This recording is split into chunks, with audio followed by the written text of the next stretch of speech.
नमस्कार, मी kajals mehndi corner या चॅनलवरती मी तुमचं स्वागत करते. तर आजसुद्धा आपण एक्सप्लेनेशन विथ लर्निंग करणार आहोत. अशाच इन्फॉर्मेशन आणि लर्निंगसाठी व्हिडिओ शेवटपर्यंत नक्की बघा. चला तर मग वेळ न घालवता आपण व्हिडिओला स्टार्ट करू.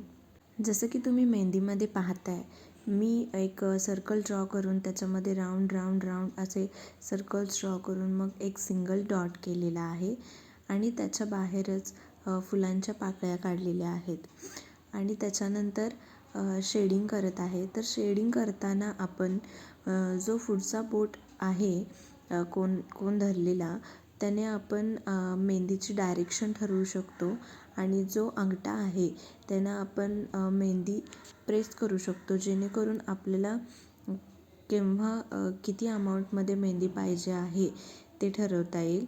जसं की आपल्याला डार्क हवी आहे तर आपण जास्त मेहंदीचा कोन प्रेस करून मेहंदी डार्क करू शकतो. तर जो पुढचा बोट आहे तो नेहमी मेहंदीच्या डिझाईनची डायरेक्शन ठरवतो आणि जो अंगठा आहे तो मेहंदीची व्हॉल्यूम ठरवतो. तर अशा पद्धतीने आपण मेहंदीचा कोन धरण्यापासूनची प्रॅक्टिस आपल्याला महत्त्वाची असते.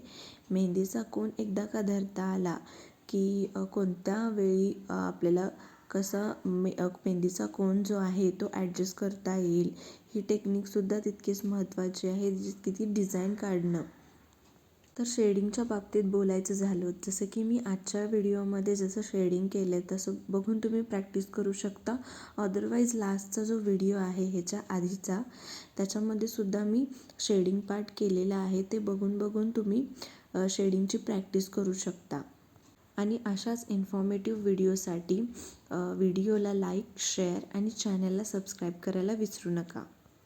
आणि ह्याच नोटसोबत मी व्हिडिओचा इथेच एंड करते. आणि जर तुम्ही चॅनलवर नवीन असाल तर अशा इन्फॉर्मेटिव्ह व्हिडिओसाठी चॅनलला सबस्क्राईब करायला विसरू नका. व्हिडिओ शेवटपर्यंत पाहिल्याबद्दल धन्यवाद.